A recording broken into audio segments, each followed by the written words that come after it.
তো নমস্কার বন্ধুরা, বিট সায়েন্স ব্লগের আরেকটা ভিডিওতে সবাইকে স্বাগত জানাই। তো আজকের ভিডিওটা বেসিক্যালি মানে কালকে নর্থ ইস্ট বনাম মোহনবাগানের যে খেলাটা, সেই ম্যাচের একটা অ্যানালাইসিস ভিডিও, মানে সেই আগের অ্যানালাইসিস ভিডিওরই মতো। তো আমরা জানি সবাই কালকে মোহনবাগান জিতে গেছে। তো মোহনবাগান এই মরশুমে মানে তাদের দ্বিতীয় জয় পেয়েছে, আর জয়ের রাস্তায় আবার ফিরেও এসেছে। তো তো কালকে জিতটার মাধ্যমে মোহনবাগান পরপর 4টে ম্যাচ ড্র করার পর তাদের দ্বিতীয় নম্বর জিত এই মরশুমে পেয়ে গেছে মোহনবাগান। তো এটা একটা সবার জন্য খুশির খবর। তো কালকের ম্যাচের সমস্ত অ্যানালাইসিস, প্লেয়ারদের স্ট্যাটস, প্লেয়ারদের পারফরমেন্স, কতটা কি আগের ম্যাচের থেকে ট্যাকটিক্সে মানে মরিনার খেলানোর টেকনিক উন্নতি হয়েছে, সেটা নিয়ে আজকের এই ভিডিও। তো ভিডিওটা চলো শুরু করা তো যাক। কালকের খেলাটা একটা মোহনবাগানই হয়ে মোহনবাগানের ফ্যামিলির জন্য খুব একটা উপহারের মতো ছিল। প্রায় 1.5 মাস পর মোহনবাগান কালকে কোনো ম্যাচ জিতেছে। যদি টিমের উপর দেখা যায় ফরমেশনে, Mohun Bagan back four initially Dibyendu Biswas, Tom অ্যালফ্রেডের সঙ্গে আশিস রায় এবং সুভাশিস বোস মিডে। তো আমরা তো প্রথমে ফরমেশনটার কথা বলে দিই। কালকে মোহনবাগানের যে 3-4-2-1, তো এখানে দেখা গেছে 3-4-2-1। তো প্রথমে গোলকিপার ছিল বিশাল ক্যাট, আর তিনটে ব্যাকে ছিল আশিস রায়, টম হ্যানলেট আর দীপেন্দু বিশ্বাস। আর মিডে মনবীর, আপুইয়া, থাপা এবং সুভাশিস, এবং অ্যাটাকিং মিডে ছিল গ্রেগ স্টুয়ার্ট আর লিস্টন কোলাসো, এবং তিনি ছিল লোন স্ট্রাইকার। কিন্তু এটা ফরমেশনে থাকলেও একটা টিম সিটের মধ্যে ছিল যে ব্যাক ফোর ইনিশিয়ালি আমরা খেলা দেখতেছিলাম যে মলিনা তার ট্যাকটিক্সে চেঞ্জ নিয়ে এসছে। আগের ম্যাচের রাফসানগুলোকেও আমরা দেখলাম যে ফোর ব্যাকে ফরমেশনে দল গোল খায়নি। এই ম্যাচটাতেও ফোর ব্যাক ফরমেশনে গিয়েছিল দিব্যেন্দু, টম অ্যালফ্রেডের সঙ্গে আশিস এবং সুভাশিস বোস, সঙ্গে মিডে Apuia as CDM, Thapa centre মিডে, তারপরে দুই উইং ব্যাক হিসাবে কিংবা উইঙ্গার হিসাবে লিস্টন এবং মনবীর, আর অ্যাটাকিং মিডে গ্রেগ স্টুয়ার্ট আর ফলস উইংয়ে ডিমি। তো এবার আমরা দেখে নেবো নর্থ ইস্ট কালকে কোন ফরমেশনে খেলছিল। এবারে যদি আমরা নর্থ ইস্টে তার 4-2-3-1 ফরমেশনেই খেলাবে। গোলে গুরমিত সিং, জবার্গো সিং, তন্নম্বা সিং এবং সুরেশ দিশন সিং নিয়ে চারজন ডিফেন্সে বেওয়ামার আর মাখাতারিয়ান দুই ব্লকার হিসাবে খেলেছিল, এবং নিক্সন এবং জিতিন দুর্দান্ত উইংয়ে খেলেছে। আলরাউই এবং লোন স্ট্রাইকার হিসেবে গিলেরমো ফার্নান্ডেজ। এই ফরমেশনে বেসিক্যালি পেট্রো প্রণালী অ্যাজ আ কোচ আমি যতদিন দেখেছি নর্থ ইস্টের আগের সিজনেও ছিল, এই সিজনেও ছিল, অনেকটা ইমপ্রুভ করেছে টিমটাকে। পেট্রো প্রণালী এটা করতে পারেনি। অন্য কোচ নর্থ ইস্টে এসে বড় বড় কোচ এসেছে, বড় বড় প্লেয়ার এসে, আসামুয়া জ্ঞান এসে নর্থ ইস্টে, বড় বড় প্লেয়াররা আসে নর্থ ইস্টে। তো আগের সিজনে টম জুরিক এসছে, তার আগে সিজনে বার্টস ওব্রেজে প্রথম নর্থ ইস্টে এসেছিল। তারা অনেক যে কাজটা করতে পারেনি, তারা হয়তো কোনো কোচ হিসাবে সবসময় নর্থ ইস্টকে ক্রিটিসাইজ করা হতো যে চোকার্স বলে কিংবা ট্রফিলেস বলে। কিন্তু পেট্রো প্রণালী এই টিমটাকে নিয়ে ভালো করে গড়ে তুলে জিতিনের মতো প্লেয়ার, তার বলতে গেলে আখতারের মতো প্লেয়ার কিংবা গুরমিত সিং এর মতো গোলকিপারকে এনে একটা ভালো টিম বানিয়েছে। বেসিক্যালি টিমটা যদি আমরা অবাক হব না এই টিমটা টপ করে ফিনিশ করে দেয়। North east is good team. Top 6 তো মনে হয় এবছর যদি খুব একটা বেশি অঘটন না ঘটে তো টপ 6 যাচ্ছেই নর্থ ইস্ট। ওটা কিছু বলার। পেট্রো প্রণালী ইজ গুড কোচ। বেসিক্যালি তার উইং থেকে জিতিন, এবং যদি রাইট উইংয়ে যদি আদ্রাউই খেলে তো ভালো। ওরা দুজনে চোরা গতি আছে। জিতিনের পায়ের কাজও খুব ভালো, কাউন্টার অ্যাটাকিং ফুটবল। বেসিক্যালি যারা হাই লাইন প্রেস, কালকে আমার মোহনবাগানের একটা জিনিস আমরা লক্ষ্য করেছিলাম, হাই লাইন খেলছিল, মানে হাই লাইন ডিফেন্সটা বড্ড হাই লাইন ছিল। সেক্ষেত্রে সেকেন্ড কাউন্টারটার সময় আমরা দেখতেই পেলাম, সেকেন্ড গোলটার সময়, কনসিড করার সময়। ফার্স্ট গোলটা নিয়ে কিছু বলার কিছু নেই। ফার্স্ট গোলটা বেওয়ামারের একটা বিশাল ভলি, ওটা বিশ্বমানের গোল হয়েছে, এবং ক্লিয়ারেন্স করেছিল লিস্টন কিংবা দিব্যেন্দু, বলটা নামটা মনে নেই কি ছিল। তো ক্লিয়ার করতে কি বেওয়ামারের পায়ে পড়ে, এবং ওখান থেকে অসাধারণ ভলিতে ওখানে বিশাল কিছু করার ছিল না। বেওয়ামার একটা দুর্দান্ত গোল। সেকেন্ড গোলটার ক্ষেত্রে বলা যেতে পারে নর্থ ইস্টের যে একটা কর্নার থেকে brilliant counter attacking football. 30 second কি 40 সেকেন্ডের মধ্যে একটা কাউন্টার অ্যাটাক বানিয়ে ওটাকে ফিনিশ করে আনে, একটা ভালো গোল, এটা দুর্দান্ত গোল হয়েছিল।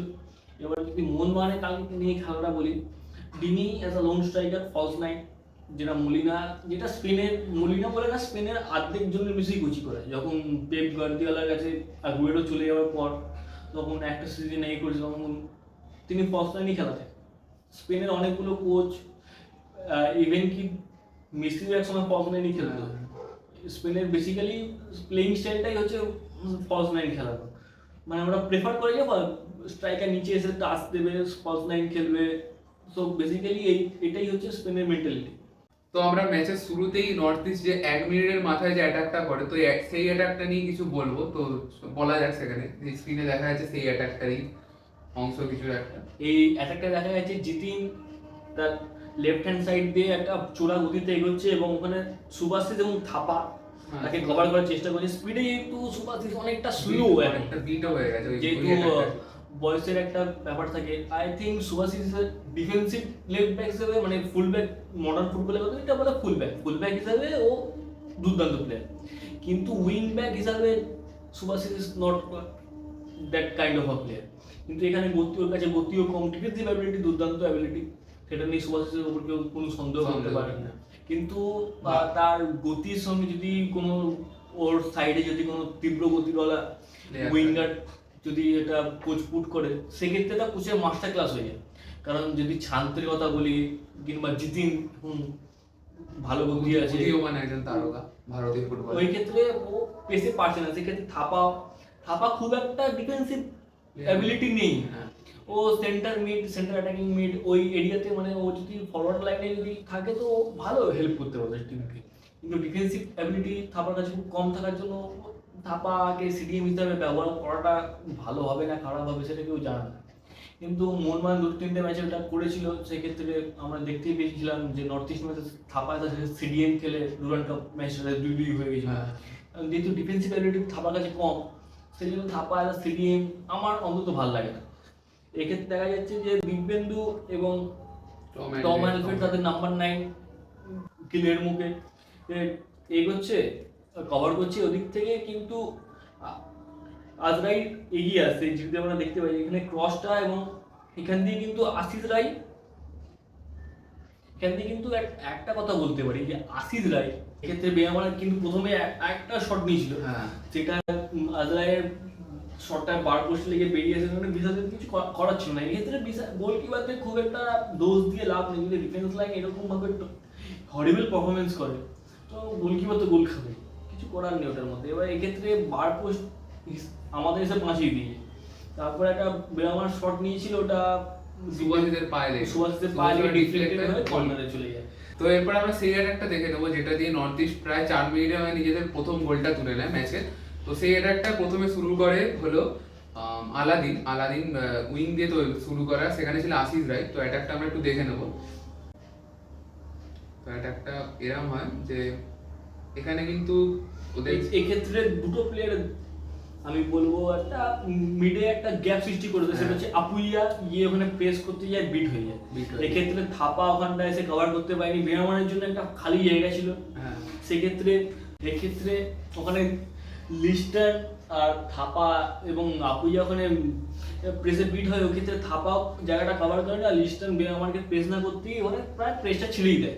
সেক্ষেত্রে বেরামানের জায়গায় সামনে অনেকটা জায়গা হয়ে যায়, ওখানে থাপা ব্লক করে, সেক্ষেত্রে ওই ভলিটা পারফেক্ট কানেক্ট হয় একদম দুর্দান্ত। আর বিশালের কাছে কোনো চান্সও ছিল না এই বলটা আটকানোর, বিশালের কাছে কোনো চান্স ছিল না এবং দুর্দান্ত, এবং একটা ওয়ার্ল্ড ক্লাস গোল হয়েছে প্রথম গোলটার ক্ষেত্রে। আর কিছু বলার নেই, ডিফেন্সিভ প্ল্যান্টার বললেও চলে, না বললেও চলে। এক্ষেত্রে এইসব গোলের ক্ষেত্রে ডিফেন্সিভ প্ল্যান্টার হয় না, এইটা গোলাজও একটা, মানে ওইখান থেকে একটা পারফেক্ট কানেকশন পায় বলে, সেক্ষেত্রে বিশালে কিছু করারও থাকে একদম একদম সাইড নেটে করে, মানে এবং অসাধারণ। আমার এমনি বেয়ামা প্লেয়ারটাকে পার্সোনালি খুব ভালো লাগে, অ্যাজ এ সিডিএম খুব ভালো প্লেয়ার, এক্ষেত্রে কিছু করার নেই। এবং তারপরে দেখা যায় যে ওরা আরো প্রেস করতে থাকে, আরো ইন্টেন্সিটি বাড়ায় খেলা। এবার সেক্ষেত্রে মোহনবাগান এর কথা যদি বলি, প্রথম 10 মিনিট মোহনবাগান ডিফেন্সিভলি খুব চাপে ছিল, ব্যাক ফোরে গিয়ে ভুল পাস করছিল, তারপরে ফরমেশন ফেটালিটি ডিসিপ্লিন ছিল না, এটা আটখাপজার ফরমেশন ছিল, মানে ম্যান মার্কিং ঠিকও ছিল না। Dimi as a loan false নাইনই ছিল। ডিমি তো আর লোন স্ট্রাইকার, মানে কি ডিমি তো আর ওখানে দাঁড়িয়ে থাকবে না, ডিমি প্রত্যেকটা মাঠ জুড়ে খেলে, পুরো মাঠ চষে বেড়ায়। সেক্ষেত্রে আবার ব্যাক থেকে এসে গিয়ে গ্রেগ স্টুয়ার্ট কিংবা লিস্টন মনবি যদি বলও পায়, সেক্ষেত্রে আপুইয়া থাপাও যদি বল পায়, বলটা যদি পেনাল্টি বক্সের মধ্যে রাখে, সেখানে ডিমি উপস্থিত ছিল না।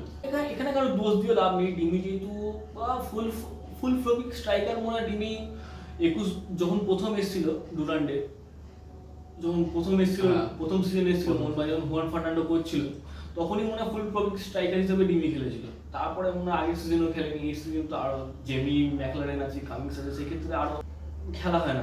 তো এবার আমরা মোহনবাগানের প্রথম গোল, যেটা মোহনবাগান প্রায় 9 মিনিটের মাথায় তুলে নেয়, সেই গোলটাই প্রথমে দেখে নেবো। আর মোহনবাগানের যে প্রথম গোলটা সেটা নিয়ে বলার ক্ষেত্রে মানে ডিমির একটা অনবদ্য লুপিং বল একদম সোজা দীপেন্দুর মাথায় যায় এবং দীপেন্দু সেখান থেকে কোনো ভুল করে না, মানে একটা অনবদ্য হেডারের সাথে। সেখানে গোলকিপারের মধ্যে গুলবিতের কাছে কোনো চান্সও ছিল না, মানে চান্স ছিল না মানে ধরার। তো অনবদ্য মোহনবাগানের প্রথম গোলটা। ডিমি সেক্ষেত্রে একটা দুর্দান্ত বল দেয়, লুপিং বল, যেটা ডিমি সচরাচর পড়ে আসে এবং he is a great player, he is the heart of Mohun Bagan. এক্ষেত্রে কেউ ওটাকে ডিনাই করতে পারবে না। যদি ডিমি না থাকে তো মোহনবাগান টিমটা ইনকমপ্লিট। বড় বড় হাইটের ডিফেন্ডার ওই মানে ও হেডে একটা মানে ওর থেকে বড় হাইট অ্যাডভান্টেজ ছিল ডিফেন্সের, কিন্তু ওর থেকে দুর্দান্ত একটা হেড দিয়ে সাইড রেটিং হয় এবং অনবদ্য। এবং দীপেন্দু তার প্রথম সিনিয়র টিমের গোলটা তুলে নিল আইএসএল এ মোহনবাগানের হয়ে। প্রথম গোল একটা ঘরের ছেলে টাইপের আমাদের আনোয়ার যাওয়ার পরে দীপেন্দুর উপরে টিম ম্যানেজমেন্ট ভরসা রেখেছে। তো এক্ষেত্রে টিম ম্যানেজমেন্টকে অসংখ্য ধন্যবাদ। তো এক্ষেত্রে 35 মিনিটের মাথায় মোহনবাগান একটা গোল না হলো, এটা যথেষ্ট সুন্দর অ্যাটাক করে, যেটা মানে গোল হওয়া মানে হতে পারতো, উচিত ছিল, সেটা গুরমিত সিং বাঁচিয়ে দেয় গোল। ঠিক আছে, তো সেই অ্যাটাকটাই দেখে নেবো। তো চলো দেখা যাক। এক্ষেত্রে ডিমি তার লুপিং বল একটা সেকেন্ড পোস্টের জন্য ট্রাই করে, যেটা গুরমিতের একটা আঙুল লেগে মনবির কাছে। সেখানে মনবির এখন ভারতীয় টিমের নাম্বার 9 হিসেবে খেলছে, ওর কাছে এটা এক্সপেক্টেড ছিল যে ও এটা ফিনিশ করবে, কিন্তু হেডটা কি কানেক্টই হয়নি, তেমন পাওয়ার কিছু পাওয়ারও ছিল না। সেক্ষেত্রে বলটা একটা পজিটিভ অ্যাটাক হয়, সেটা গিয়ে গোল না হয়ে গিয়ে একটা সেভে পরিণত হয়। তো এখানে প্রথমার্ধের প্রায় শেষের দিকে, প্রায় তো 7-8 মিনিট বাকি, তো আরেকটা অ্যাটাক মানে লিস্টান প্লাস উইং দিয়ে, তো সেটা প্রায় 37 মিনিট হয়েছিল। সেই অ্যাটাকটা ডিফেন্ডারটা আটকে দেয়, সেটা লিস্টান গ্রেগ স্টুয়ার্টকে পাস দেয়, একটা গোল লাইন সেভ হয়। তো তারপরে গ্রেগ স্টুয়ার্টের কাছে একটা চান্স ছিল বা রিবাউন্ডে শটটা মারা, তো সেটা কানেক্ট হয়নি, সেটা আলাদা ব্যাপার। তো এই প্রথম শট এইটা ছিল গ্রেগ স্টুয়ার্টের, যেটা গোল লাইন সেভ হয়। তারপর আরেকটা রিবাউন্ডের শট ছিল গ্রেগ স্টুয়ার্টের কাছে, যেটা কানেক্ট হয় না, সেটা ব্যাপার আলাদা। তো এরপর এটাই ছিল 37 মিনিটের একটা। তো এই মুহূর্তে আমরা দেখে নেবো মোহনবাগানের সেই গোলটা, যেই গোলটা দিয়ে মোহনবাগান আবার ম্যাচে সমতায় ফেরে প্রায় 60 মিনিটের মাথায়। তো সেই গোলটার পাস দেয়, মানে পাস মানে একটা ভালো একটা জায়গা থেকে ক্রস দেয় গ্রেগ স্টুয়ার্ট। তো সেটাই দেখে নেবো। তো এখানে গ্রেগ স্টুয়ার্ট একটা ভালো লম্বা বল পাড়ায়, তো সেটা প্রথমে টম অ্যান্ডারের মাথায় লাগে, তো সেটা সেখানে গুরমিত সেভ করে দেয়। রিবাউন্ডটা মিস করে এবং এখানে একটা টুইস্ট থাকে যে সুভাষ, অনেকে বলবে যে ওটা ফাউল ছিল, কেউ বলছে ওটা ফাউল ছিল না। এক্ষেত্রে একটা রুল আছে ফিফাতে, এই গোলটা যদি ভার থাকতো, ক্যামেরা অ্যাঙ্গেল ডিফারেন্সিয়াল অ্যাঙ্গেলে বলতে গেলে এটা 50-50 গোল ছিল। এই গোলটি সুভাষ যখন বলটাও গুরমিত কিন্তু প্রপার ধরে নিয়ে সুভাষিস চার্জ করতো, তখন ওটা ফাউল হতো, কিন্তু এটা গুরমিতের হাতে সেটা আমরা অন্য একটা অ্যাঙ্গেল থেকে দেখে, এখানে একটা আরেকটা অ্যাঙ্গেল বলটা কিন্তু ঠিক করে ক্যারি মানে ধরতে পারে। সেক্ষেত্রে সুভাষিস চার্জ করেছে এবং এই ক্ষেত্রে গোলটা স্ট্যান্ড করেছে, এটা কিন্তু হতে পারে গোল। সেক্ষেত্রে যদি আমরা এই অ্যাঙ্গেল দিয়ে দেখি, তো আমরা এখানে আরেকটা অ্যাঙ্গেল পেয়েছি, মানে এই অ্যাঙ্গেলটা থেকে বেস্ট বোঝা যাবে, মানে যেটা গোল বারের পেছনে যে অ্যাঙ্গেলটা, তো সেই অ্যাঙ্গেলটা থেকে দেখতে গেলে ডিমি শটটা মিস করে। তো এখানে কিন্তু গুরমি ভালো করে বলটা গ্রিপ করতে পারেনি, তো সুভাষিস মানে পাটা জাস্ট ঠেকিয়ে দেয়। এটা ফাউল দেখে তো মনে হচ্ছে না কোনো অ্যাঙ্গেল ফাউল, এটা যদি দ্বিতীয় পারতো না, এটা রেফারির ব্যাপার। আমরা এখানে একটা ক্লিয়ারিটি দিলাম যে বলটা যতক্ষণ না পুরোপুরি কন্ট্রোলে আনছে ততক্ষণ ওটা গোলকিপারের মিসই হয় গোলকিপারের। ওটা এক্ষেত্রে যদি ফাউল দিয়েও দিত, ওটা কিছু করার ছিল না, গোল দিয়ে দিয়েছে, ওটাও কিছু করার, ওটাই রেফারির ব্যাপার। ভিআর থাকলে হয়তো আরো দেখা যেত, থাকলে হয়তো এটা নিয়ে কোনো মন্তব্য, তখন যদি এটা গোল স্ট্যান্ড করতো তখন নিয়ে এটা মন্তব্য করা যেত, কিন্তু এক্ষেত্রে ভিআর নেই, রেফারির সিদ্ধান্ত চূড়ান্ত, আর কিছু বলার নেই এক্ষেত্রে।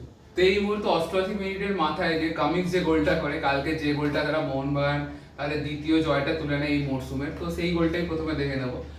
সেই গোলটা এখন দেখে নেবো। তো এই গোলটা পাস দেয় সাহাল আব্দুল সামাদ উইং থেকে, তারপর কামিংস একটা সুন্দর ফিনিশ। তো এক্ষেত্রে কিছু বলার নেই, বিশ্বকাপ আমরা অনেক সমালোচনাও করি, অনেক কিছু ওকে নিয়ে ক্রিটিসাইজও করেছি যে, কিন্তু ও কামিংস যে কি পেডিগ্রিড প্লেয়ার, যেটা তুমি ওকে নিশ্চিন্ত মানে করতে পারবে না। হ্যাঁ। ও মানে কামিংস নামা মানে একটা আলাদা ভাইব আছে আমাদের, মানে ও নয় কিছু একটা গোল দেবে নাহলে মিস একটা ভালো বড় মিস করে বড় চ্যানেল মানে ও নয় কিছু একটা ও করবে, মানে নয় ইন্সপায়ার হবে না ইন্সপায়ার হবে। কামিংস মানটা মানে কিছু একটা হওয়া, এটাই ম্যাচের অন্তিম গোল এবং ডিসাইডার। এর আগের ম্যাচে যেমন আমরা আগের যে আমাদের এফসি এসিএল 2 এর যে ম্যাচটা, সেই ম্যাচে কামিং মিস করে আমরা সমর্থকরা তো গালাগালি দিয়েছি স্টেডিয়ামে যারা গেছিল। তো এই গোলটা করার পর কামিংস হয়তো কিছুটা হলেও এই করেছে। তো যাই হোক, কামিংস এই গোলটা করে, এই গোলটার দ্বারাই মোহনবাগান এই ম্যাচটাই জেতে। তো এটাই এবং ব্যাপার। অ্যাট লিস্ট যে মলিনা যে তার চাকরিটা আরো একটা ম্যাচের উপর দিয়ে এক্সটেন্ড করতে পারলো এই জয়টা দিয়ে, সেটা হলো। কারণ ড্র হলে আই থিঙ্ক যে go back Molina, go back Molina যে চারটা মোহনবাগান গোল ইস্ট বেঙ্গল যে লেভেলের, মানে এরা হচ্ছে পুরোপুরি সাপোর্টার বেস টিম। সাপোর্টারের উপর দিয়ে প্রেশার আছে, তো ম্যানেজমেন্টকে সাইড করতেই হবে। এবারে ইস্ট বেঙ্গল আগের ম্যাচটা হেরেছে, সেখান দিয়ে একটা কার্লোস কুয়াদ্রাতকে একটা মিসলিড করা আছে, বলা আছে যে তুমি গো ব্যাক করা হচ্ছে। সেক্ষেত্রে এই ম্যাচটা দিয়ে আজকে আবারও ড্র করতো কালকে মোহনবাগান। সেক্ষেত্রে পরের দিন কিন্তু মলিনার গুড বাই পোস্ট দিয়ে আমরা সোশ্যাল মিডিয়া অ্যাকাউন্টে সোশ্যাল মিডিয়া হ্যান্ডেলে দেখতেও পারতাম। সেক্ষেত্রে অবাক হওয়ার মতো কিছু ছিল না। কারণ আর আগের ম্যাচ থেকে যে মানে দাবিটা উঠছিল যে ম্যাকলারেনকে নামানোর জন্য কতটা ম্যাচ ফিট, তো কালকে মলিনা প্রায় 70 মিনিটের পরে মানে ম্যাকলারেনকে নামে, যে ডিমিকে তুলে জেমিকে নামা, ডিমিকে তুলে জেমিকে নামে। সেক্ষেত্রে দেখা যায় যে ম্যাকলারেন একটা বিশাল স্পিড, ফার্স্ট টাচ তার দুর্দান্ত। সে একটা বড় লেভেলের প্লেয়ার, আইএসএল এর জন্য একটা হিউজ একটা বড় ব্যাপার একটা আইএসএল এর জন্য। কিন্তু এখনো ওটা না কোথাও একটু ম্যাচ ফিটের অভাব আছে। সেই ক্ষেত্রে একটা দুটো ম্যাচ খেললে সে পুরোপুরি ম্যাচ ফিট হয়ে যাবে, ফিটনেস ওকে আছে, সব দিক থেকেই ভালো। কালকে এবারে একটা শটও নিয়েছে বলে, একটা শটও নিয়েছে, ওটা প্রথম ডেবিউ ম্যাচ, ঠিক আছে, ওটা এই হয়ে যাবে। কিন্তু প্লেয়ারটা যে কত বড় প্লেয়ার তা আগে 10-15 মিনিট দেখলেই আর ঝলক দেখি বোঝা গেছে, সমর্থকরা বুঝেছে একটা বিশাল স্পিড আছে, ভালো ফার্স্ট টাচ দুর্দান্ত। সেই ক্ষেত্রে Jamie McLaren is a good player. He decider, মানে মোহনবাগানের অ্যাটেকিংয়ে ডিসাইডার হওয়ার পোটেনশিয়াল আছে। দেখা যাক কি হয় আগামী দিনে। তো ব্যাস, ভিডিওটা এত অবধি ছিল। তো ভিডিওটা ভালো লেগে থাকলে ভিডিওটাকে একটা অবশ্যই লাইক করবে, আর এরকম ভিডিও যদি আরো দেখতে চাও তো অবশ্যই চ্যানেলটাকে সাবস্ক্রাইব করবে। এরকম ভিডিও কেমন লাগলো ভিডিওটা অবশ্যই কমেন্টে জানাবে। আর কালকে একটা এই পজিটিভ ব্যাপার যে মোহনবাগান আমাদের জয়ের ছন্দে ফিরে এসেছে, তো এটাই একটা বড় ব্যাপার সমস্ত মোহনবাগানী সমর্থকদের জন্য, যারা গোটা বিশ্বব্যাপী মোহনবাগানী সমর্থকদের জন্য। তো এটাই ব্যাপার। জয় মোহনবাগান। জয় মোহনবাগান।